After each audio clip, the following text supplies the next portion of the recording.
군주론 독후감, 인문학이 왜 필요했는지.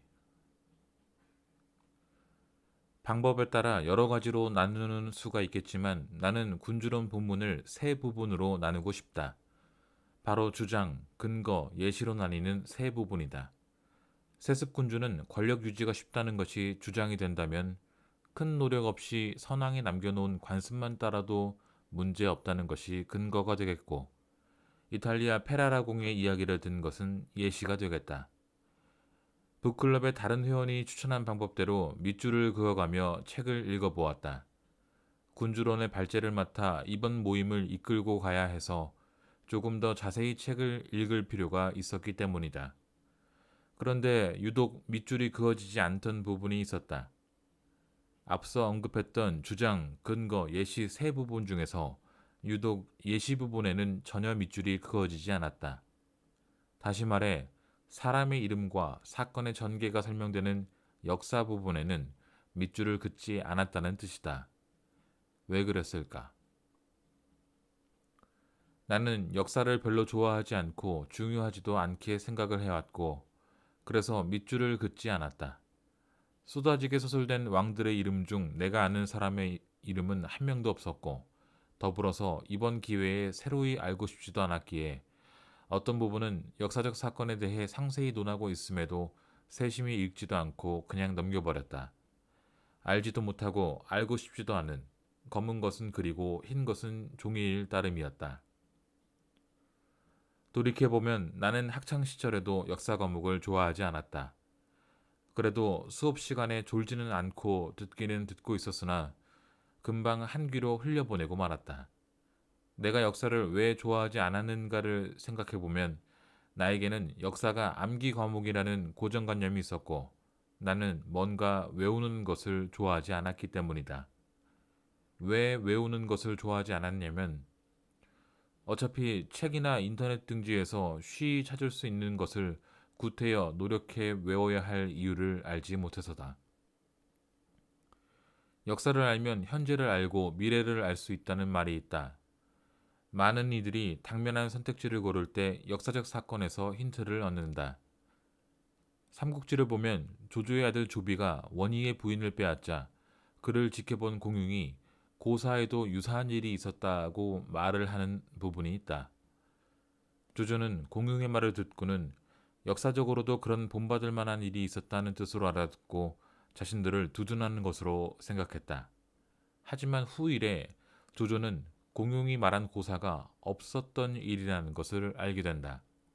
그런 고로 조조는 잊지도 않았던 역사를 통해 당위성을 얻었다고 생각하고, 공용은 역사가 없었다, 유래가 없었다는 점으로 조조를 비판한 것이다. 나는 이 일화를 읽으며 이렇게 생각했다. 지금 하는 일이 옳으냐 그르냐를 판단하는데 유래가 있느냐 없느냐가 왜 중요하지? 라고 말이다. 역사적으로 유사한 예가 있다 한들 그것은 유사할 뿐 모든 요소가 일치하는 것은 아니다. 99%가 일치하고 1%가 달라도 판단은 달라질 수가 있다는 점에서, 일어날 수 있는 일이지만 아직 일어나지 않았을 수 있다는 점에서 유래를 가지고 현재를 결정하는 것은 옳지 못하다고 생각한다. 거기다 역사적 사건과 현재의 사건은 본질적으로 별개의 사건이기도 하다. 그리고 역사적 사건은 이루 셀 수 없이 방대하여 논쟁을 하는 서로가 각기 상반된 주장에 맞는 역사적 근거를 찾아낼 수 있을 정도다. 더 얘기해보자. 군주론에서 마키아벨리는 군대의 훈련으로는 사냥이 적절하다고 이야기했다. 그 말을 인용하며 TVN 방송 프로그램 요즘 책방 책 읽어드립니다의 강사 설민석은 우리 역사상 최고의 명군인 세종대왕이 조선 왕조 임금 중 가장 많이 사냥해 나갔다는 말을 덧붙였다. 위대한 인물인 세종 또한 사냥을 많이 했으니 사냥이 국력 증강에 도움을 준다는 마키아벨리의 말이 합당하다는 의미로 한 말이다.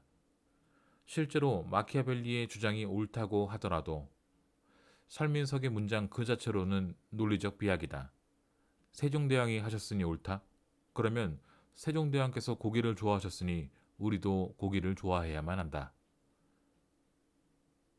군대 훈련에 사냥이 적절하다면 위인 누구도 그랬었다가 아니라 제대로 된 이유를 들어야 하는 것이다. 그래서 나는 역사적으로 유래가 있었는지 여부보다 판단하는 그 시점에서의 논리가 합당한지가 중요하다고 생각한다. 전제가 참이고 추론이 타당하면 연역적으로 결론은 반드시 거짓일 수 없다. 그런 생각 때문에 역사를 현재와 미래의 거울로 본다는 일반적인 활용법에 흥미를 느끼지 못했고 알아야 할 필요 역시 느끼지 못했던 것이다. 극단적으로 예시를 들면 백끼리 연결해 놓으면 불이 번지기 쉽기 때문에 화공에 취약하다는 걸만 알면 적벽대전은 몰라도 된다는 식의 생각이다. 지난번 동아리 선정도서인 넛지를 보면서도 맥락상 같은 의미를 가지는 내용이 예시만 바꿔가며 계속해서 나오는 동의반복의 상황에 상당한 지루함을 느끼기도 한 이유다. 논리를 한번 알아듣고 나서부터는 똑같은 말을 계속하는 느낌이 받는달까?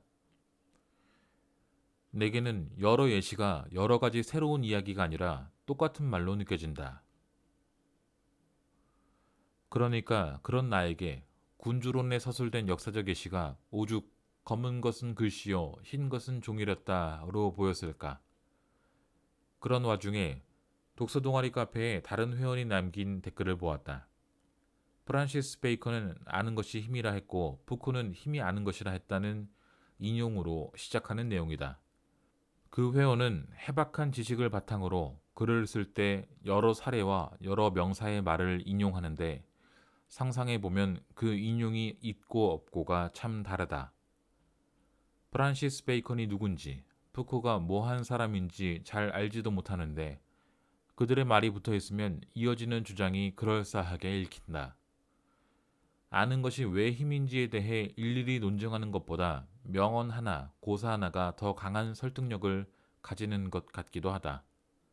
스스로 제대로 된 논증을 한다면 프란시스 베이컨이 누구고 왜 그런 말을 했는지 알지 못하는 나 같은 사람에게는 그 인용이 설득력을 강화하는데 영향을 끼치지 않아야 한다.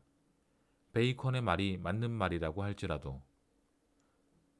그런데 그렇지가 않다. 그것을 스스로 느꼈다.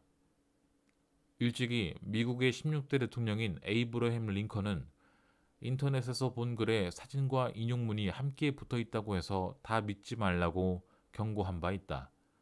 컴퓨터가 개발되기도 전인 19세기 인물로서 인터넷 세상을 논하다니 대단한 통찰력이 아닐 수 없다. 명언 그 자체가 가지는 힘에 대한 아주 좋은 사례다. 물론 이런 거짓 명언의 힘을 빌려서는 안 되겠지만. 그 회원의 글과 니콜로 마키아벨리의 군주론을 읽으며 독자와 청자를 이해시키고 설득하는데 역사를 비롯한 인문학적 지식이 큰 도움이 된다는 것을 절절히 느꼈다.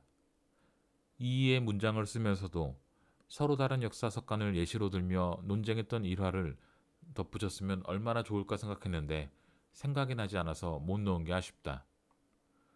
더불어 인문학적 지식은 설득에만 사용되는 것이 아니라 내가 세상과 맥락을 이해하는 데도 큰 도움을 준다는 것을 알게 되었다. 내가 서양 역사를 조금만 더 알았다면 군주론의 검은 글씨, 흰 종이를 허투루 넘기지 않고 얼마나 더 재밌게, 쉽게 이해할 수 있었을 것인가. 사회와 미디어가 인문학을 강조한 지도 꽤 시간이 지났다.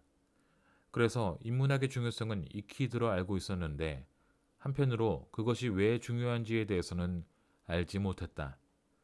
그런 시기를 마치고 좋은 책과 좋은 글을 읽은 덕분에 인문학은 세상을 이해하는 도구이며 내 생각을 세상에 이해시키는 도구라는 것을 깨닫게 되었다.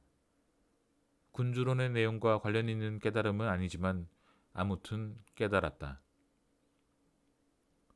군주론에서 마키아벨리는 말 한마디 한마디에 세세하게 예시를 달아가며 설득력을 높이고 공을 들였다. 읽는 사람이 이해하기 쉽도록 매우 세심한 수고를 했다는 것이다. 이렇게 열심히 써서 보냈는데 안 읽어주면 정말 서운할 것이다.